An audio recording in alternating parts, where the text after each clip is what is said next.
바닷바람에 실려온 짭조름한 내음이 코끝을 간질렸다. 강지원은 낡은 어촌마을 해운동의 구불구불한 골목길을 따라 천천히 걸었다. 손에는 빛바랜 지도 한 장과 이삿짐 센터에서 알려준 주소가 적힌 메모지가 들려 있었다. 서울의 복잡함과 숨막히는 기억들을 피해 무작정 남쪽으로 내려온 지 일주일째. 그녀는 마침내 자신이 머물 곳을 찾은 것 같았다. 파도 소리가 담장을 넘어 들려오는 작은 2층 집. 굳게 닫힌 대문에는 해맞이길 류글번지라는 낡은 문패가 비스듬히 걸려 있었다. 1년 전 봄 햇살이 가장 눈부시던 날, 지원은 한순간에 모든 것을 잃었다. 약혼자였던 현우가 취재 중이던 의문의 사고로 세상을 떠난 후 그녀의 시간은 그대로 멈춰버렸다. 웃음도 눈물도, 심지어 글을 쓰는 능력까지도 메말라 버렸다. 한때는 촉망받는 젊은 소설가였지만 이제 그녀에게 남은 것은 텅 빈 마음과 완성하지 못한 소설의 마지막 챕터뿐이었다. 해운동으로의 도피는 어쩌면 그녀의 마지막 발버둥이었다. 새로운 환경 속에서 멈춰버린 시간을 다시 흐르게 하고 싶었다. 잃어버린 감각들을 되찾고 현우의 마지막 모습을 담은 소설을 완성하고 싶었다. 집은 생각보다 훨씬 낡았지만 아늑한 분위기가 감돌았다. 특히 집 뒤편으로 난 작은 정원은 잡초가 무성하긴 했지만 햇살이 잘 들고 바다가 한눈에 들어오는 멋진 공간이었다. 지원은 이곳에서라면 다시 글을 쓸 수 있을지도 모른다는 작은 희망을 품었다. 이삿짐 정리를 대충 마치고 며칠이 지났을까. 지원은 조금씩 마을 생활에 적응하기 시작했다. 아침 일찍 일어나 바닷가를 산책하고 오후에는 정원에 앉아 멍하니 파도 소리를 듣곤 했다. 아직 펜을 들 용기는 나지 않았지만 조급해하지 않기로 했다. 그러던 어느 날 저녁, 지원은 현관문 앞에서 작은 생명체와 마주쳤다. 온몸이 까만 털로 뒤덮인 주먹 2개를 합쳐놓은 것보다 조금 더 큰 강아지였다. 잔뜩 경계하는 눈빛으로 그녀를 바라보는 강아지의 모습은 며칠은 굶은 듯 비쩍 말라 있었다. 지원은 자신도 모르게 측은한 마음이 들어 집 안으로 데리고 들어와 우유와 먹을 것을 챙겨주었다. 강아지는 처음에는 경계심을 풀지 않았지만 이내 허겁지겁 음식을 먹기 시작했다. 어디서 왔니? 길을 잃었구나. 지원은 강아지의 머리를 부드럽게 쓰다듬으며 말했다. 강아지는 가만히 그녀의 손길을 느끼는 듯했다. 그날 밤, 지원은 강아지를 자신의 침대 옆에 재웠다.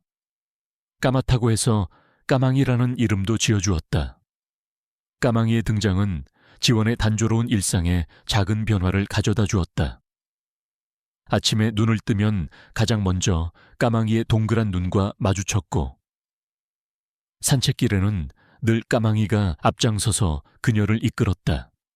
마치 오래전부터 함께였던 것처럼 까망이는 자연스럽게 그녀의 삶 속으로 스며들었다. 하지만 며칠 지나지 않아 까망이에게 이상한 행동이 나타나기 시작했다. 바로 집 뒤편 정원의 한 구석을 끊임없이 파헤치는 것이었다.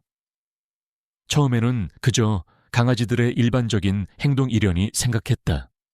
하지만 까망이는 매일같이 마치 무언가에 홀린 듯 똑같은 자리만을 고집하며 구멍을 팠다. 지원이 아무리 말리고 다른 곳으로 유인해도 잠시 한눈을 팔면 어느새 그 자리에 돌아와 앞발로 흙을 파내고 있었다. 까망가, 거기 뭐가 있는데? 그래, 이제 그만 좀 해. 정원이 온통 엉망이잖아. 지원의 타박에도 까망이는 아랑곳하지 않았다. 오히려 더욱 맹렬하게 땅을 파헤칠 뿐이었다. 구멍은 점점 더 깊어져 갔고 지원은 난감함을 넘어 조금씩 불안감을 느끼기 시작했다. 마치 까망이가 무언가를 찾으려는 간절한 몸짓처럼 보였기 때문이었다. 그녀는 까망이가 파놓은 구멍을 가만히 들여다보았다. 특별한 것은 없어 보였다. 그저 흙과 작은 돌멩이들 뿐이었다. 하지만 까망이의 집요한 행동은 단순한 호기심이나 장난으로 치부하기에는 어딘가 석연치 않았다. 혹시 이 땅 밑에 무언가 묻혀 있는 것은 아닐까? 예를 들어 까망이가 좋아하는 뼈다귀라든가 아니면 예전 주인이 숨겨둔 물건 같은 것들 말이다. 지원은 고개를 저었다. 너무 앞서 나가는 생각이었다. 하지만 까망이의 행동은 멈추지 않았다. 아침에 일어나면 가장 먼저 그 구멍으로 달려갔고 해가 질 때까지 지치지도 않는 듯 땅을 팠다.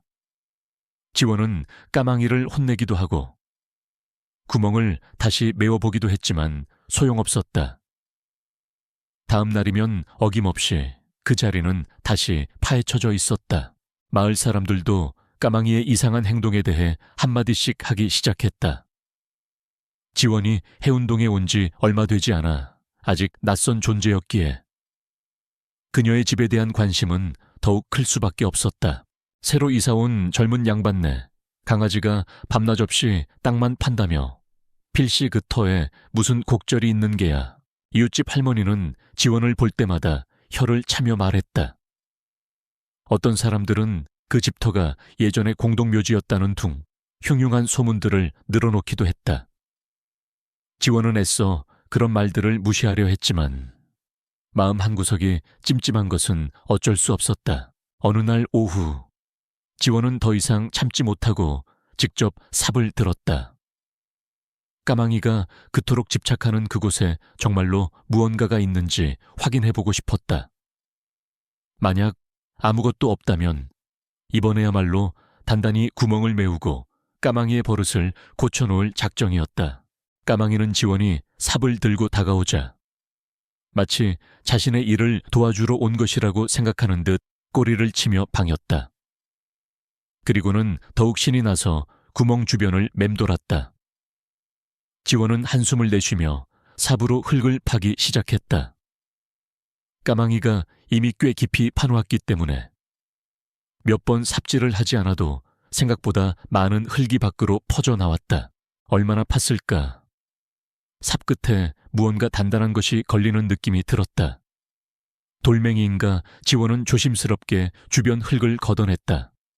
그리고 그 순간 그녀는 자신의 눈을 의심했다. 그것은 돌멩이가 아니었다. 흙 속에서 드러난 것은 빛바랜 천 조각과 함께 오래되어 녹슨 듯한 작은 쇠붙이 같은 것이었다. 이게 뭐지? 지원은 심장이 빠르게 뛰는 것을 느끼며 그것들을 조심스럽게 집어 올렸다. 천 조각은 거친 삼배 재질이었고 군데군데 검붉은 얼룩이 묻어 있었다. 그리고 쇠붙이는 자세히 보니 오래된 버클의 일부분인 듯했다. 마치 아주 오래된 옷이나 가방에서 떨어진 것처럼 보였다. 까망이는 지원의 손에 들린 물건들을 보며 더욱 흥분한 듯 컹컹 지저댔다. 마치 자신이 찾던 것이 바로 저것이라고 말하는 것 같았다. 지원은 혼란스러운 눈빛으로 천 조각과 버클 그리고 까망이를 번갈아 바라보았다. 이것들은 과연 무엇일까? 왜 이런 것들이 이 깊은 땅 속에 묻혀 있었던 것일까? 단순한 쓰레기 조각일 수도 있었다. 하지만 까망이의 집요한 행동과 이곳에서 발견된 낯선 물건들은 지원의 마음속에 작은 의혹의 씨앗을 심어놓기에 충분했다. 어쩌면 이 평화롭고 아름다운 어촌마을 해운동에는 그녀가 알지 못하는 어떤 비밀이 숨겨져 있는 것은 아닐까. 그날 밤 지원은 잠을 이루지 못했다. 낮에 발견한 천 조각과 버클을 책상 위에 올려놓고 한참을 바라보았다. 그리고 끊임없이 같은 자리를 파헤치던 까망이의 모습이 눈앞에 어른거렸다. 그녀의 마음속에서는 불안감과 함께 알 수 없는 호기심이 피어오르고 있었다. 멈춰버렸던 작가로서의 본능이 아주 조금씩 다시 꿈틀거리기 시작하는 것을 느꼈다. 이 작은 강아지가 파헤친 구멍 속에 어쩌면 그녀가 완성해야 할 소설의 마지막 챕터가 숨겨져 있는지도 모른다는 예감이 들었다. 밤새 뒤척이던 강지원은 새벽녘이 되어서야 겨우 잠이 들었지만 이내 까망이가 칭얼대는 소리에 눈을 떴다. 녀석은 벌써부터 정원으로 나가고 싶어 안달이 난 듯 방문을 앞발로 긁으며 낮은 신음소리를 내고 있었다. 어제 저녁 자신이 파헤쳤던 구덩이와 그곳에서 나온 정체 모를 물건들 때문인지 지원은 평소보다 더 짙은 불안감을 안고 잠자리에서 일어났다. 커튼을 젖히자 흐린 아침 햇살이 창문을 통해 스며들어왔다. 지원은 책상 위에 놓아둔 빛바랜 삼배, 천조각과 녹슨 버클을 가만히 내려다보았다. 밤새도록 그것들을 바라보며 온갖 상상을 했지만 뾰족한 결론을 내릴 수는 없었다. 그저 오래된 쓰레기일 수도 있다는 생각과 어쩌면 까망이가 정말로 무언가 의미 있는 것을 찾아낸 것일지도 모른다는 기대감이 교차했다. 아침 식사를 하는 둥 마치고 지원은 결국 까망이를 따라 정원으로 나섰다. 아니나 다를까. 까망이는 어제 그 구덩이로 한다름에 달려가 다시 흙을 파헤치기 시작했다. 지원은 어제 자신이 어느 정도 파헤쳐 놓았기에 이제는 포기할 법도 한데 전혀 그럴 기미가 보이지 않는 까망이가 신기하기까지 했다. 도대체 뭐가 있길래 그렇게까지 하는 거니? 지원은 혼잣말처럼 중얼거리며 까망이 옆에 쭈그리고 앉았다. 어젯밤엔 흙더미 옆에는 그녀가 발견했던 천조각과 버클이 놓여 있었다. 그녀는 다시 한번 그것들을 집어들고 자세히 살펴보았다. 삼배천은 질기고 두꺼웠으며 자세히 보니 검붉은 얼룩은 핏자국처럼 보이기도 했다. 물론 오래된 세월 탓에 흙먼지와 뒤섞여 정확한 판단은 어려웠다.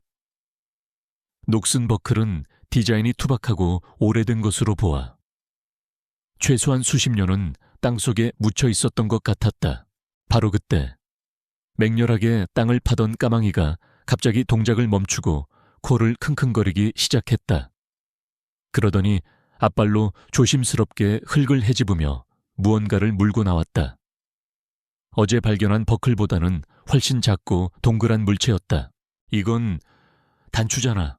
지원이 까망이의 입에서 그것을 조심스럽게 빼내어 흙을 털어내자 영롱한 빛깔의 자개 단추 하나가 모습을 드러냈다. 단순한 플라스틱이나 나무 단추가 아니었다. 빛의 각도에 따라 오묘한 색을 내는 꽤 고급스러워 보이는 자개 단추였다. 단추의 한쪽 귀퉁이는 살짝 깨져 있었지만 전체적인 형태는 온전히 남아 있었다. 삼배천 조각, 낡은 버클, 그리고 이제는 자개 단추까지. 이것들은 서로 어떤 연관이 있는 것일까? 지원의 머릿속은 더욱 복잡해졌다. 단순한 우연이라고 하기에는 까망이의 행동이 너무나도 집요했다. 마치 누군가 이 물건들을 찾아달라고 까망이에게 간절히 부탁이라도 한 것처럼 그녀는 자개 단추를 손바닥 위에 올려놓고 가만히 응시했다. 어딘가 모르게 슬프고도 아름다운 빛깔이었다. 이 단추의 주인은 누구였을까? 왜 이런 것이 이 외딴 어촌 마을의 낡은 집 정원 깊숙한 곳에 묻혀 있었던 것일까? 지원은 자신도 모르게 깊은 생각에 잠겼다. 그날부터 지원의 일상은 조금씩 달라지기 시작했다. 더 이상 멍하니 바다만 바라보거나 멈춰버린 소설의 문장들 앞에서 좌절하지 않았다. 대신 그녀는 틈만 나면 정원의 구덩이와 그곳에서 나온 물건들을 살폈고 까망이의 행동 하나하나에 의미를 부여하기 시작했다. 마치 미스터리 소설의 첫 단서를 발견한 탐정처럼 그녀의 눈빛에는 호기심과 함께 알 수 없는 긴장감이 감돌았다. 까망이가 파놓은 구덩이는 이미 작은 웅덩이만큼이나 깊어져 있었다. 지원은 더 이상 까망이를 말리지 않았다. 오히려 가끔씩 물을 가져다 주거나 햇볕을 가려줄 작은 그늘을 만들어주기도 했다.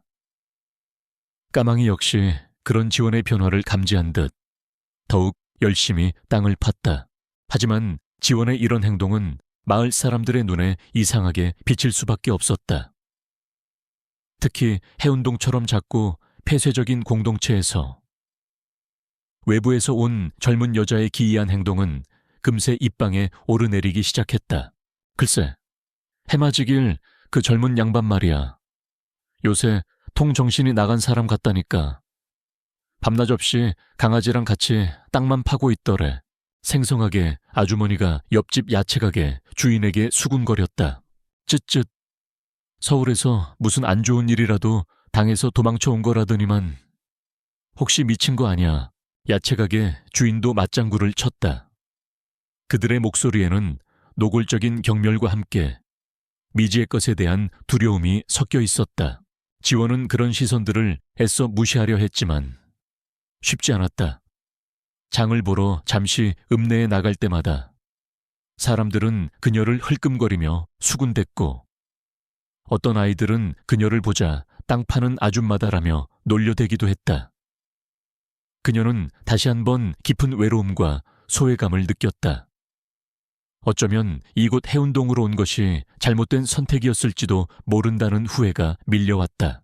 하지만 그럴 때마다 그녀는 까망이의 까만 눈동자를 떠올렸다. 아무런 편견 없이 자신을 따르고 알 수 없는 사명감에 불타 땅을 파는 그 작은 생명체를 보면 다시 용기가 샘솟곤 했다. 그리고 무엇보다 그녀의 마음속 깊은 곳에서는 작가로서의 본능이 꿈틀거리고 있었다. 이 모든 것이 어쩌면 자신이 써야 할 새로운 이야기의 시작일지도 모른다는 강렬한 예감. 며칠이 더 지났다. 까망이는 여전히 같은 자리를 팠고 지원은 그런 까망이를 지켜보며 자신만의 추리를 이어갔다. 그녀는 발견된 3가지 물건, 삼배천, 버클, 자개단추, 이 한 사람의 것이라고 가정했다. 그리고 그 사람은 아마도 여자일 것이라고 추측했다. 자개단추는 주로 여성용 옷이나 장신구에 사용되었기 때문이었다. 그렇다면 이 여성은 누구일까? 왜 그녀의 유품으로 보이는 물건들이 이 땅 속에 묻혀 있는 것일까? 혹시 범죄와 관련된 것은 아닐까? 지원은 자신도 모르게 오싹한 기분을 느꼈다. 만약 그렇다면 자신이 지금 건드리고 있는 것은 단순한 과거의 비밀이 아니라 현재까지 이어지는 위험한 진실일 수도 있었다. 그녀는 마을에서 가장 오래된 서점에 들러 해운동의 역사나 과거 사건에 대한 자료가 있는지 찾아보았다. 하지만 작은 어촌 마을의 서점에는 그런 책들이 있을 리 만무했다. 실망한 채 돌아서려던 그녀의 눈에 우연히 낡은 사진첩 하나가 들어왔다. 해운동 풍경, 1970년대라는 제목이 붙어 있었다. 호기심에 사진첩을 펼쳐본 지원은 그 속에서 수십 년 전 해운동의 풋풋한 모습들을 발견할 수 있었다.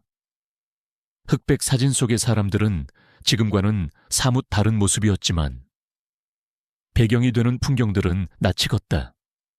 그리고 그중 한 사진에서 그녀는 자신의 집과 똑같이 생긴 건물을 발견하고 깜짝 놀랐다. 지금보다 훨씬 더 허름했지만 창문의 모양이나 지붕의 형태가 분명 자신의 집이었다. 사진 속 집 앞에는 한 무리의 사람들이 서서 환하게 웃고 있었다. 그중 유독 눈에 띄는 한 젊은 여자가 있었다. 하얀 원피스를 입고 긴 생머리를 한 청순하고 아름다운 모습이었다. 지원은 자신도 모르게 그 여자의 얼굴에서 눈을 떼지 못했다. 어딘가 모르게 슬퍼 보이는 눈빛, 그리고 그녀의 원피스 가슴 부분에는 자신이 발견했던 것과 아주 유사한 모양의 자개단추가 달려 있었다. 순간 지원의 온몸에 소름이 돋았다. 이것은 단순한 우연일까 아니면 그녀는 떨리는 손으로 사진을 자세히 들여다보았다. 사진의 화질이 좋지 않아 명확하게 보이지는 않았지만 여자의 원피스에 달린 단추는 분명 자신이 발견한 자개단추와 흡사했다. 지원의 심장이 미친 듯이 뛰기 시작했다. 만약 이 사진 속 여자가 자개단추의 주인이라면 그리고 그녀가 어떤 이유로든 이 땅에 묻혔다면 지원은 황급히 사진첩을 계산하고 서점을 뛰쳐나왔다. 그녀의 머릿속은 온갖 상상과 추측으로 뒤엉켜 있었다. 그녀는 어서 집으로 돌아가 모든 것을 다시 한번 확인해보고 싶었다. 어쩌면 까망이는 정말로 끔찍한 비밀을 파헤치고 있는 것인지도 몰랐다. 그리고 그 비밀의 열쇠는 바로 자신이 들고 있는 이 낡은 사진첩 속에 있을지도. 해운동의 평화로운 풍경 뒤에 숨겨진 어두운 과거가 서서히 그 모습을 드러내려 하고 있었다. 낡은 사진첩을 품에 안고 집으로 돌아온 강지원의 머릿속은 그 어느 때보다 복잡했다. 사진 속 하얀 원피스의 여인, 그리고 그녀의 가슴에 달린 자개 단추. 그것은 자신이 정원에서 발견한 단추와 너무나도 흡사했다. 단순한 우연으로 치부하기에는 꺼림칙한 구석이 너무 많았다. 지원은 그날 밤 거실 불을 환하게 켜놓고 사진 속 여인의 얼굴을 확대해 인쇄까지 해보았다. 선명하지는 않았지만 슬픔과 불안이 뒤섞인 듯한 묘한 눈빛이 그녀의 뇌리에 깊이 박혔다. 다음 날부터 지원은 본격적으로 집의 역사와 과거 거주자들에 대해 알아보기 시작했다. 가장 먼저 찾아간 곳은 마을 이장댁이었다. 해운동에서 나고 자란 김 이장은 마을의 산증인이나 다름없었기에 그라면 무언가 알고 있을 거라는 기대감 때문이었다. 김 이장은 60을 훌쩍 넘긴 노인이었지만 여전히 정정한 모습이었다. 지원을 마주한 그는 인자한 미소를 지어 보였지만 지원이 자신의 집과 관련된 과거 이야기를 꺼내자 그의 표정은 미묘하게 굳어졌다. 해맞이길 16을 번지라. 거긴 우리 마을에서도 꽤 오래된 집이지. 내가 어릴 적부터 있었으니께. 김 이장은 잠시 생각에 잠긴 듯 천장을 바라보았다. 워낙 여러 사람이 살다 가서 누가 살았는지 다 기억하기는 어렵구먼. 지원은 준비해간 사진 속 여인의 인쇄물을 조심스럽게 내밀었다. 혹시 이 여성을 기억하십니까? 아주 오래전 사진 같은데 제 집 앞에서 찍은 것 같습니다. 김 이장은 사진을 받아들고 한참을 들여다보았다. 그의 눈썹이 살짝 꿈틀거리는 것을 지원은 놓치지 않았다.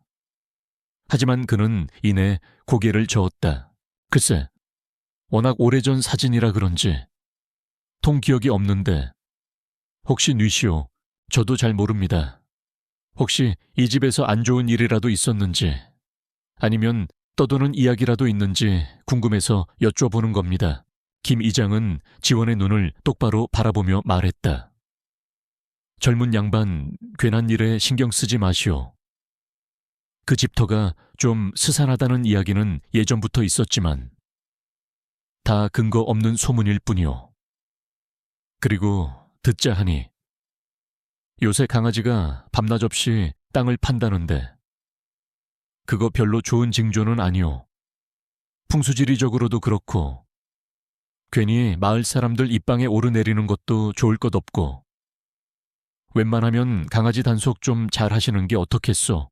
그의 목소리는 부드러웠지만 어딘가 모르게 경고의 느낌이 섞여 있었다. 지원은 더 이상 캐묻기가 어려워 감사의 인사를 하고 이장댁을 나섰다. 하지만 그의 석연치 않은 태도는 오히려 지원의 의혹을 더욱 증폭시킬 뿐이었다.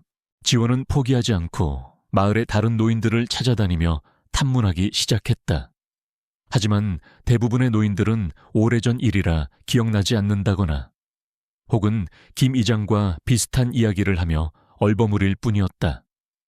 어떤 이들은 지원의 질문에 노골적으로 불쾌감을 드러내기도 했다. 마치 마을 전체가 거대한 침묵의 카르텔을 형성하고 있는 듯한 느낌이었다. 그러던 중 지원은 우연히 마을 초등학교에서 아이들을 가르치는 젊은 교사 서준호와 마주치게 되었다. 준호는 서울에서 온 지원에게 호기심을 보이며 먼저 말을 걸어왔고 지원은 자신도 모르게 까망이의 이야기와 정원에서 발견된 물건들 그리고 사진 속 여인에 대한 이야기를 털어놓았다. 정말 이상한 일이네요. 마치 소설 같아요. 준호는 지원의 이야기를 흥미진진하게 들으며 말했다.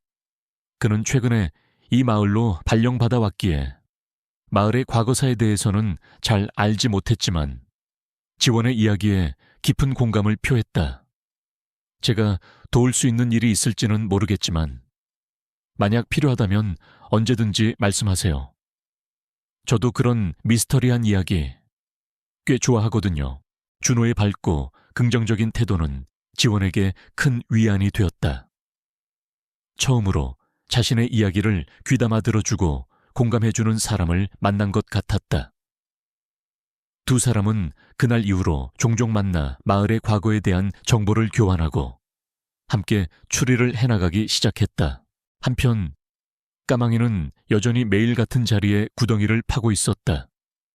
지원과 준호가 번갈아 가며 구덩이를 메워도 보았지만 다음 날이면 어김없이 다시 파헤쳐져 있었다. 이제 그 구덩이는 성인 남자의 허리까지 올 정도로 깊어져 있었다. 까망이는 마치 무언가에 홀린 듯 혹은 누군가의 간절한 명령이라도 수행하는 것처럼 끊임없이 땅을 팠다.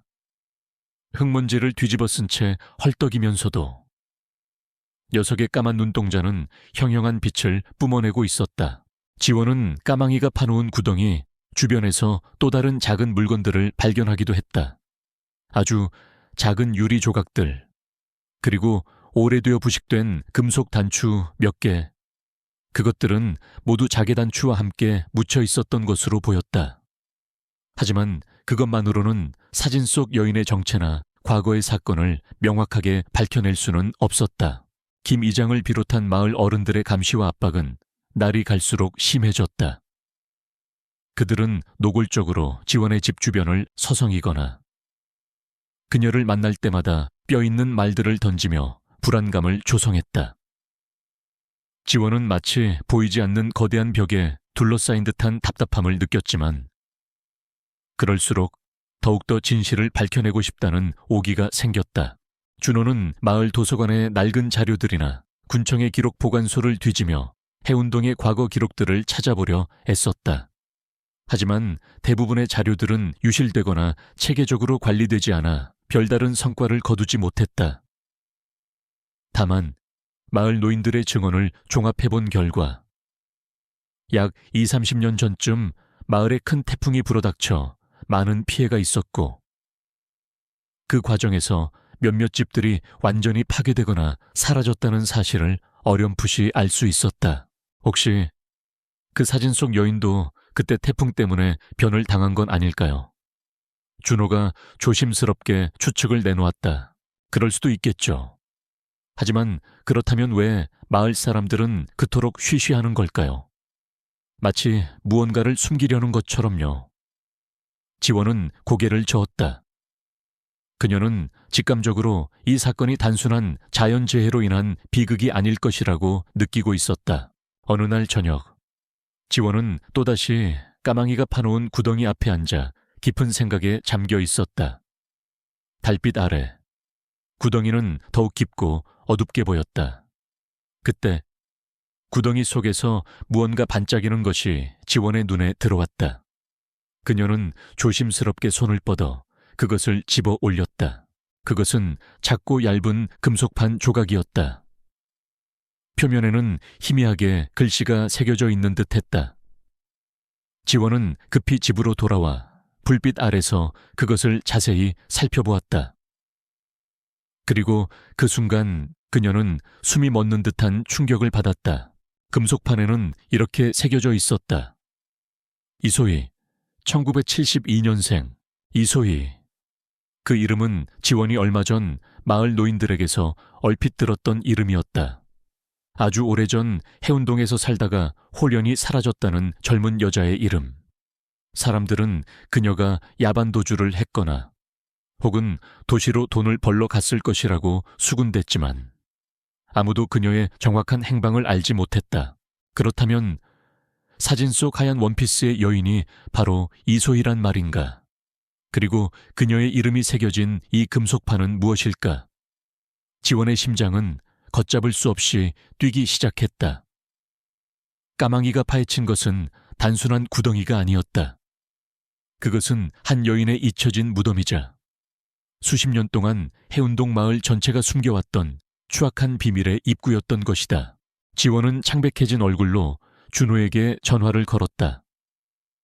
그녀의 목소리는 가늘게 떨리고 있었다. 준호 씨, 아무래도 찾은 것 같아요. 까망이가 찾으려 했던 것을 이제 진실의 문이 눈앞에 다가와 있었다. 하지만 그 문을 여는 순간 어떤 끔찍한 과거와 마주하게 될지 지원은 감히 상상조차 할 수 없었다. 그럼에도 불구하고 그녀는 멈출 수 없었다. 이소희라는 이름과 그녀의 슬픈 눈빛이 그녀의 뇌리에서 떠나지 않았기 때문이었다. 그리고 무엇보다 매일 밤낮 없이 진실을 향해 땅을 파헤치던 작은 생명체.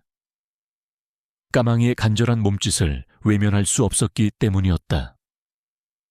늦은 밤이었지만 강지원의 전화를 받은 서준호는 한달음에 그녀의 집으로 달려왔다. 그의 손에는 작은 손전등과 함께 걱정스러운 표정이 들려 있었다. 지원은 창백한 얼굴로 그를 맞이했고 떨리는 손으로 까망이가 파낸 구덩이에서 발견한 금속판을 건넸다. 이소희, 1972년생 준호 씨, 이게 뭘 의미하는 걸까요? 준호는 금속판을 받아들고 한참 동안 말없이 들여다보았다. 그의 미간에도 깊은 주름이 잡혔다. 확실하진 않지만 이건 인식표나 혹은 개인 소지품에 부착하는 이름표 같은데요. 중요한 건 이소희라는 이름입니다. 지원 씨가 얼마 전에 마을 어르신들께 얼핏 들었다던 그 이름 아닌가요? 오래전에 사라졌다는 젊은 여자. 지원은 고개를 끄덕였다.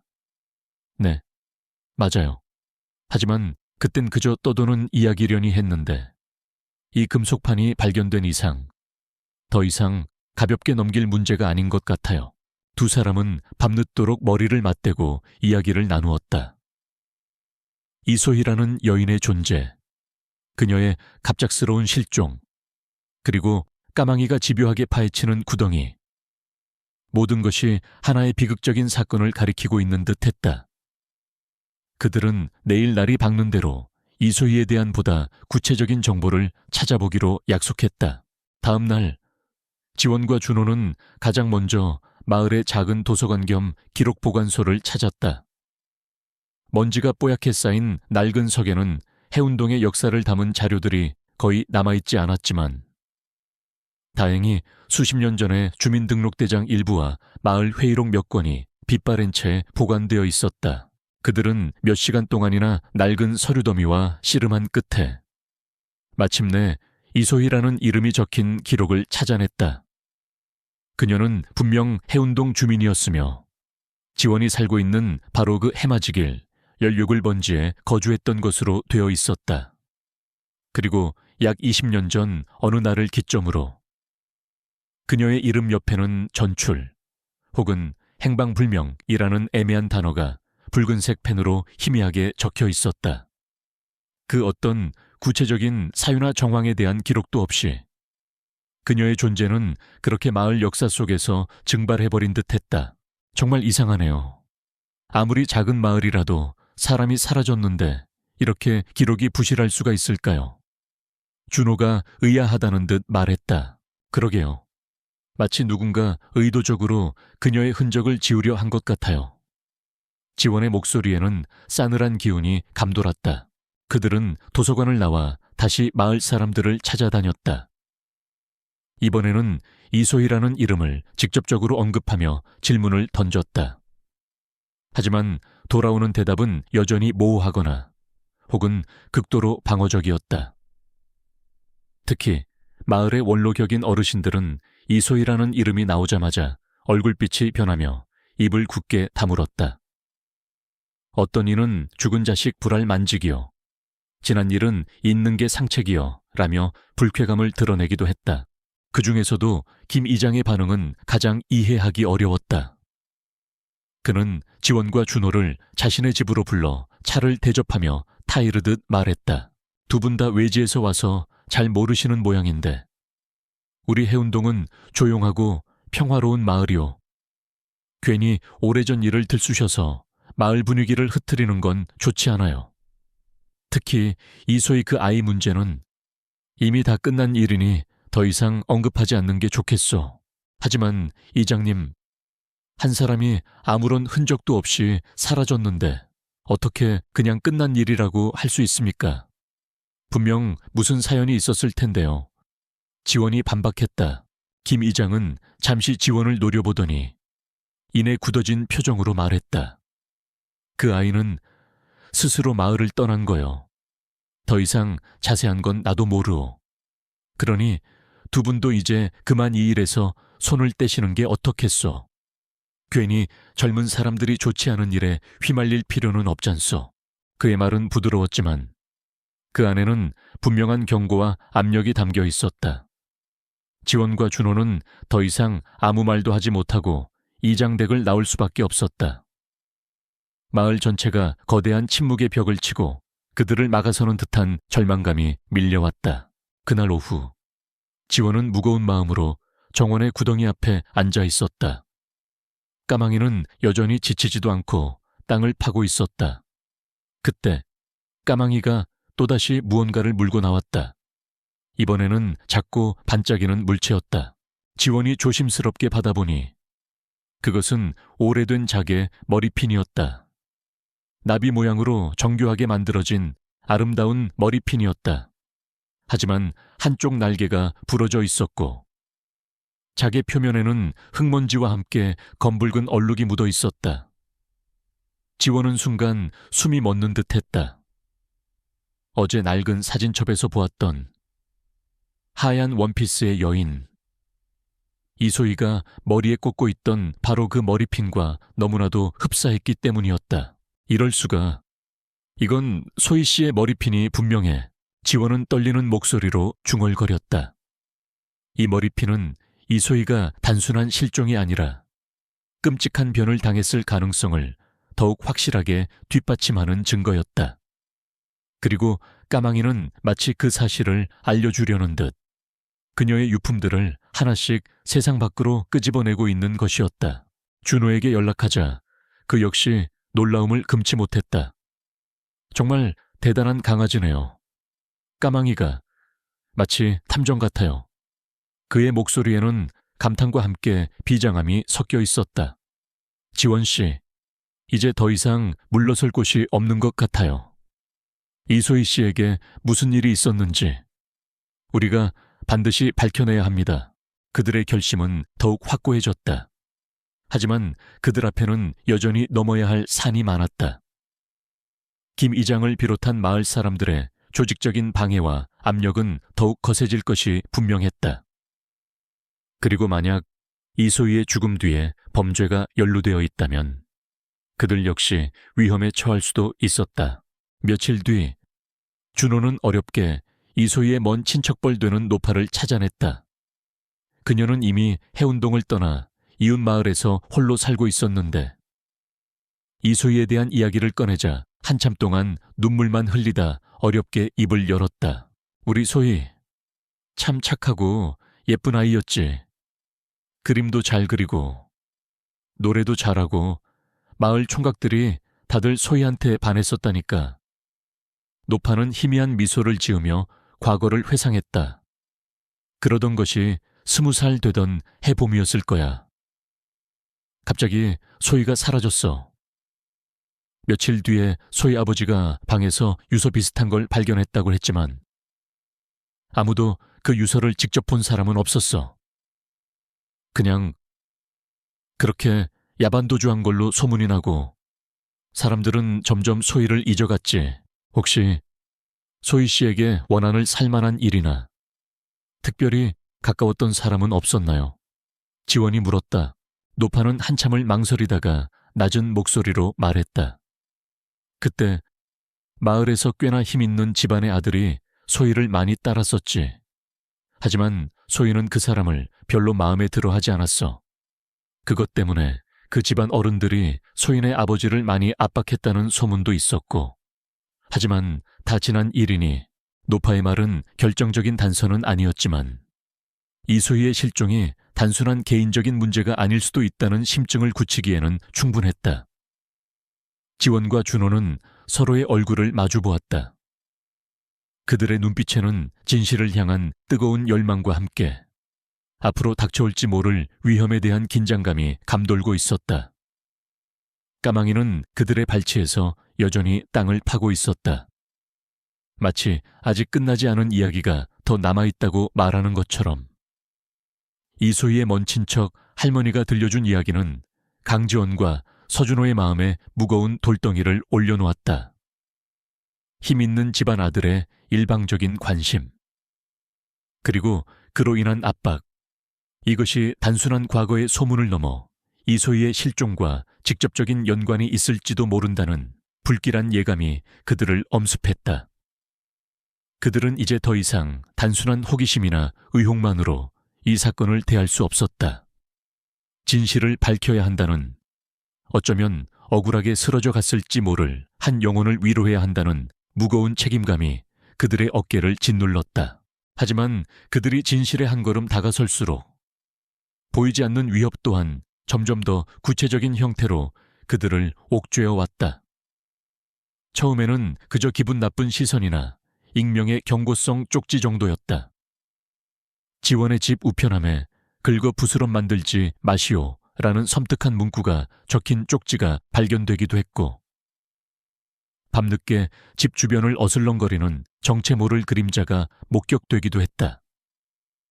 지원은 애써 태연한 척했지만 밤마다 알 수 없는 공포감에 잠을 설치기 일쑤였다. 그러던 어느 날 지원이 잠시 장을 보러 나간 사이 그녀의 집에 누군가 침입한 흔적이 발견되었다. 현관문 자물쇠가 교묘하게 망가져 있었고 집 안의 물건들이 미세하게 흐트러져 있었다. 다행히 없어진 물건은 없어 보였지만 누군가 집 안을 샅샅이 뒤지며 무언가를 찾으려 했다는 사실만으로도 지원은 온몸에 소름이 돋았다. 그들의 목적은 무엇이었을까? 혹시 이소희의 유품이나 그녀와 관련된 또 다른 단서를 찾으려 했던 것일까? 가장 충격적인 사건은 그로부터 며칠 뒤에 일어났다. 평소처럼 정원에서 땅을 파던 까망이가 갑자기 사라진 것이었다. 지원과 준호는 온 마을을 샅샅이 뒤졌지만 까망이의 흔적조차 찾을 수 없었다. 지원은 절망감에 휩싸였다. 까망이는 그녀에게 단순한 애완견 이상의 존재였다. 이 외로운 마을에서 유일하게 마음을 터놓을 수 있는 친구이자 잊혀진 진실을 향한 유일한 연결고리였다. 분명 누군가 까망이를 일부러 데려간 거예요. 우리가 진실에 다가서는 것을 막으려고 하는 거겠죠. 준호의 목소리는 분노로 떨리고 있었다. 지원은 아무 말도 할 수 없었다. 그저 하염없이 눈물만 흘릴 뿐이었다. 까망이마저 잃게 된다면 그녀는 더 이상 버틸 자신이 없었다. 바로 그때 지원의 머릿속에 약혼자 현우의 얼굴이 스쳐 지나갔다. 현우 역시 부조리한 현실에 맞서 진실을 추적하던 기자였다. 그는 거대한 권력의 비리를 파헤치던 중 의문의 사고로 세상을 떠났지만 마지막 순간까지도 펜을 놓지 않았었다. 그의 용기와 신념은 지원에게 깊은 영향을 주었고 그녀가 작가의 길을 걷게 된 계기가 되기도 했다. 만약 현우 씨라면 이런 상황에서 절대 포기하지 않았을 거야. 지원은 흐르는 눈물을 닦고 자리에서 일어섰다. 현우의 기억은 그녀에게 슬픔과 동시에 강한 용기를 불러일으켰다. 그녀는 더 이상 두려움에 굴복하지 않기로 결심했다. 까망이를 찾아야 했고 이소희의 죽음에 얽힌 진실을 반드시 밝혀내야 했다. 그것이 현우가 못다 이룬 정의를 이어가는 길이자 스스로의 상처를 치유하는 유일한 방법이라고 생각했다. 준호 씨, 우리 여기서 멈출 수 없어요.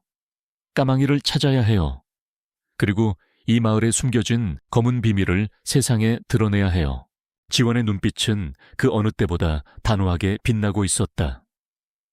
준호는 그런 지원의 모습에 말없이 고개를 끄덕였다. 그는 지원의 곁을 묵묵히 지키며 그녀에게 힘을 실어주었다.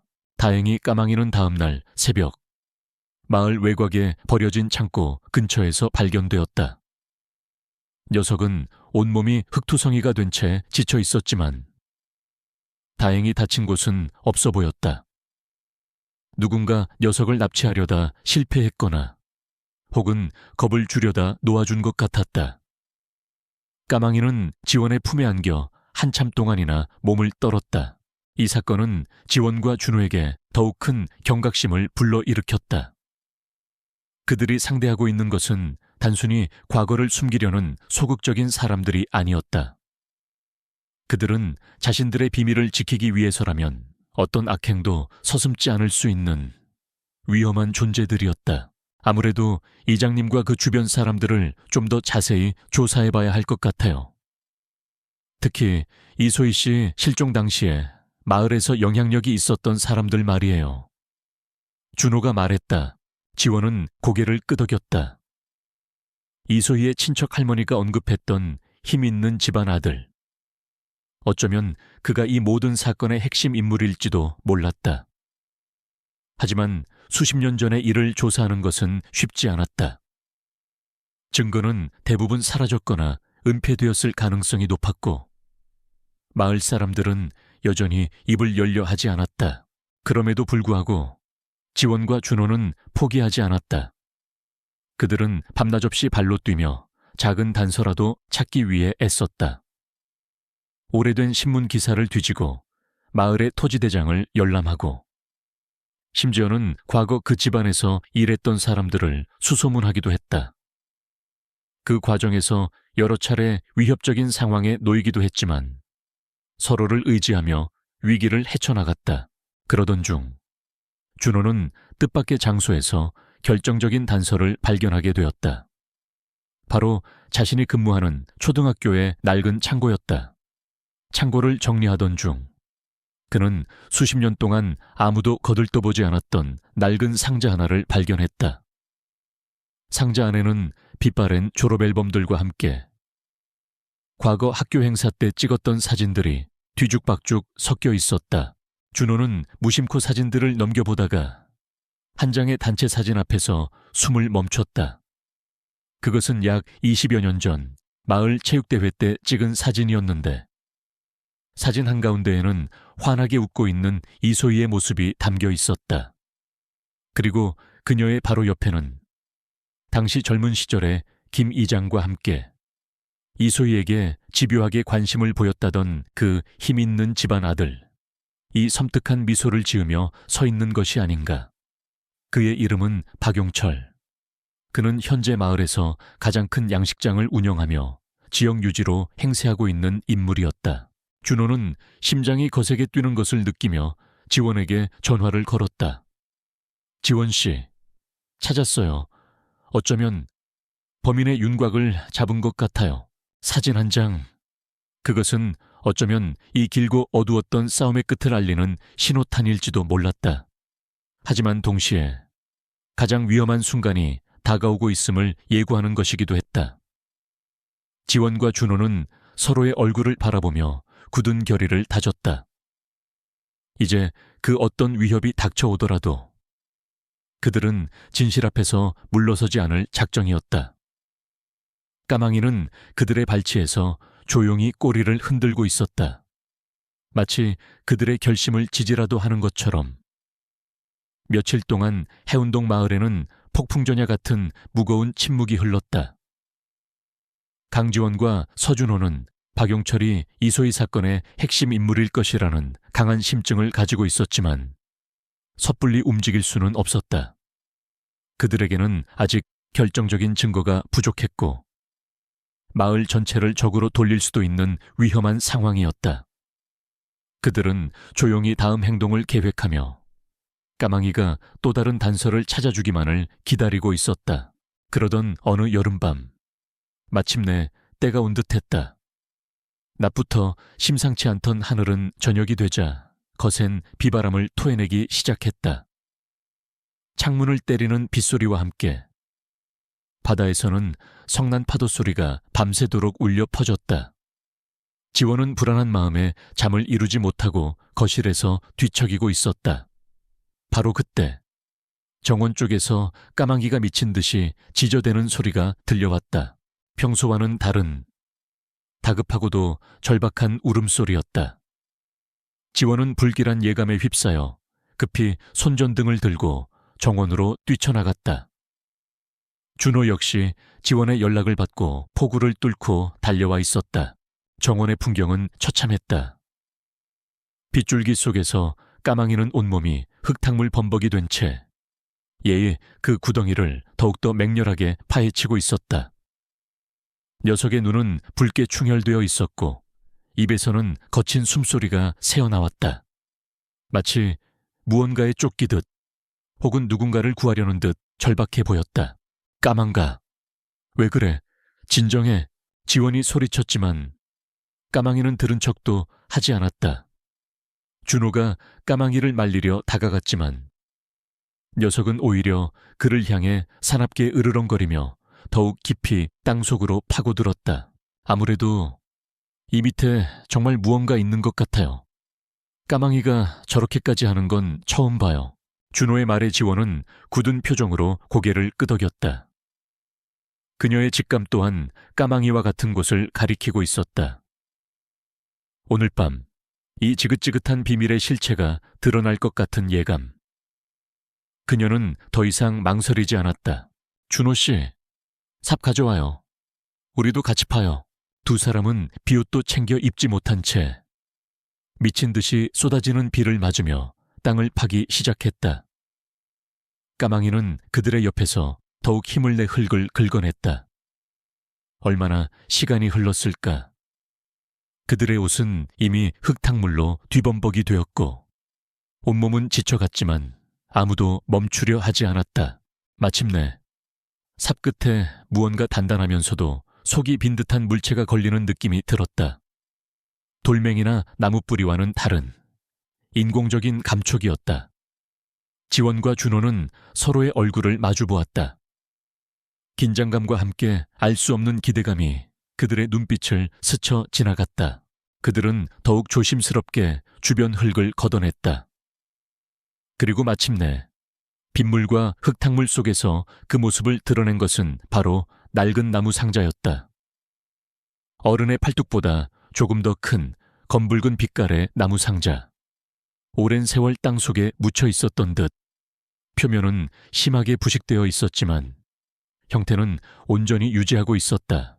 까망이는 나무 상자가 드러나자 마치 자신의 임무를 다했다는 듯 그 자리에 힘없이 주저앉아 거친 숨을 몰아쉬었다. 지원은 떨리는 손으로 나무 상자를 끌어올렸다. 생각보다 꽤 무거웠다. 상자는 작은 자물쇠가 달려 있었지만 이미 녹이 슬어 거의 부서지기 직전이었다. 지원과 준호는 서로의 눈빛을 교환한 뒤 조심스럽게 상자의 뚜껑을 열었다. 그리고 그 안에 담긴 내용물을 확인하는 순간 두 사람은 동시에 숨을 삼켰다. 상자 안에는 비닐에 여러 겹 쌓인 낡은 편지 뭉치와 함께 작은 여자아이의 것으로 보이는 빛바랜 분홍색 스웨터, 그리고 조그맣고 하얀 뼈 몇 조각이 들어있었다. 그것은 의심할 여지 없이 사람의 뼈였다.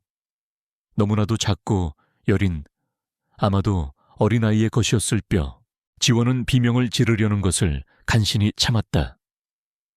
온몸의 피가 차갑게 식는 듯한 공포감과 함께 주체할 수 없는 분노가 치밀어 올랐다. 이소희. 그녀는 혼자가 아니었던 것이다. 어쩌면 그녀는 이 작은 아이를 지키려다 함께 변을 당한 것일지도 몰랐다. 준호 역시 충격으로 말을 잇지 못하고 있었다. 그는 떨리는 손으로 편지 뭉치를 집어들었다. 편지는 대부분 이소희가 누군가에게 보내려다 붙이지 못한 듯한 편지들이었다. 그리고 그 편지들 속에는 그녀가 겪었던 공포와 절망, 그리고 한 남자에 대한 처절한 원망이 고스란히 담겨 있었다. 그 남자의 이름은 바로 박용철이었다. 편지의 내용은 끔찍했다.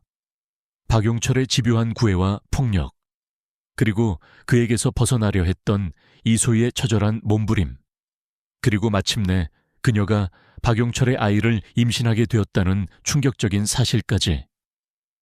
이소희는 편지 속에서 자신의 아이만은 반드시 지키겠다고, 그리고 언젠가는 박용철의 죄를 세상에 밝히겠다고 절규하고 있었다. 모든 조각들이 맞춰지는 순간이었다. 이소희는 박용철에게 살해당한 것이었다. 그리고 그녀와 그녀의 뱃속에 있던 아이는 이 차가운 땅 속에 안매장되었던 것이다. 까망이가 그토록 집요하게 땅을 팠던 이유는 바로 이것 때문이었다. 억울하게 죽어간 두 모자의 원혼이 그 작은 생명체를 통해 세상에 진실을 알리려 했던 것이다. 바로 그때 그들의 등 뒤에서 차가운 목소리가 들려왔다. 거기서 뭘 하고 있는 게요? 젊은이들 지원과 준호는 쏘스라치게 놀라 뒤를 돌아보았다. 어둠 속에서 손전등 불빛과 함께 나타난 것은 바로 김 이장이었다. 그리고 그의 옆에는 험악한 인상의 남자 몇 명과 함께 싸늘한 미소를 띤 박용철이 서 있었다. 이런 궂은 날씨에 땅은 왜들 파고 있는 겐가? 혹시 우리가 숨겨둔 보물이라도 찾으러 온 게요? 박용철이 비아냥거리듯 말했다. 그의 눈빛은 뱀처럼 차갑고 교활해 보였다. 상황은 일촉즉발이었다. 지원은 재빨리 이소희의 편지와 뼈 조각이 담긴 상자를 자신의 등 뒤로 숨겼다. 하지만 이미 늦었다는 것을 직감했다. 그들은 모든 것을 알고 온 것이 분명했다. 이장님, 그리고 박용철 씨, 당신들이 여기서 뭘 하는 겁니까? 준호가 애써 침착한 목소리로 물었다. 김 이장은 한숨을 내쉬며 말했다. 젊은이들이 너무 깊이 파고들었어. 알지 않아도 될 진실까지 알아버렸단 말이지. 이 마을의 평화를 위해서라도 더 이상은 안 되겠네. 그의 말은 마치 사형 선고처럼 들렸다. 박용철의 부하로 보이는 남자들이 천천히 그들을 향해 다가오기 시작했다. 지원과 준호는 서로의 손을 꼭 잡았다. 이제 더 이상 도망칠 곳도, 물러설 곳도 없었다. 그들은 거대한 악의 실체와 정면으로 마주하게 된 것이었다. 빗줄기는 더욱 거세졌고 천둥 번개가 밤하늘을 갈랐다. 마치 수십 년 동안 억눌려왔던 이소희의 원혼이 분노하는 것처럼. 해운동에 숨겨진 진실이 마침내 그 추악한 모습을 드러내는 순간, 지원과 준호는 자신들의 목숨마저 위태로운 절체절명의 위기에 놓이게 되었다. 빗줄기가 세차게 몰아치는 가운데 강지원과 서준호는 절체절명의 위기에 놓였다. 박용철과 김 이장, 그리고 그들의 수하로 보이는 남자들이 서서히 포위망을 좁혀오고 있었다. 그들의 눈빛에서는 자신들의 비밀을 지키기 위해서라면 어떤 짓도 서슴지 않겠다는 섬뜩한 살기가 느껴졌다. 지원은 이소희의 유골과 편지가 담긴 나무 상자를 더욱더 세게 끌어안았다. 이것만큼은 절대로 빼앗길 수 없었다. 이제 그만 포기하시죠. 젊은이들, 더 이상 발버둥 쳐봤자 소용없소. 김 이장이 낮은 목소리로 말했다. 그의 목소리에는 일말의 동정심도 느껴지지 않았다. 당신들이야말로 포기해야 할 겁니다. 이소희 씨와 그녀의 아이에게 저지른 끔찍한 죄를 언제까지 숨길 수 있을 거라고 생각했습니까? 지원이 떨리는 목소리였지만 단호하게 외쳤다. 박용철은 코웃음을 쳤다. 증거도 없는 말을 함부로 짓거리는군. 우리가 그런 짓을 했다는 증거라도 있나? 증거는 바로 이 안에 있어. 지원은 나무 상자를 앞으로 내밀었다. 이소희 씨의 마지막 편지들, 그리고 그녀와 아이의 유골이요, 당신들의 만행을 똑똑히 기억하고 있는 증인들이란 말이요. 그 순간 박용철의 얼굴이 싸늘하게 굳어졌다.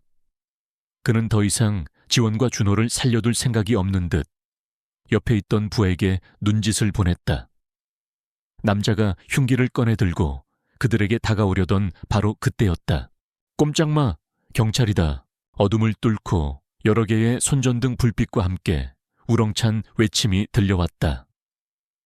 그리고 곧이어 수십 명의 경찰관들이 비바람을 헤치며 현장으로 쏟아져 들어왔다. 그들은 순식간에 박용철과 김 이장, 그리고 그들의 수하들을 제압했다.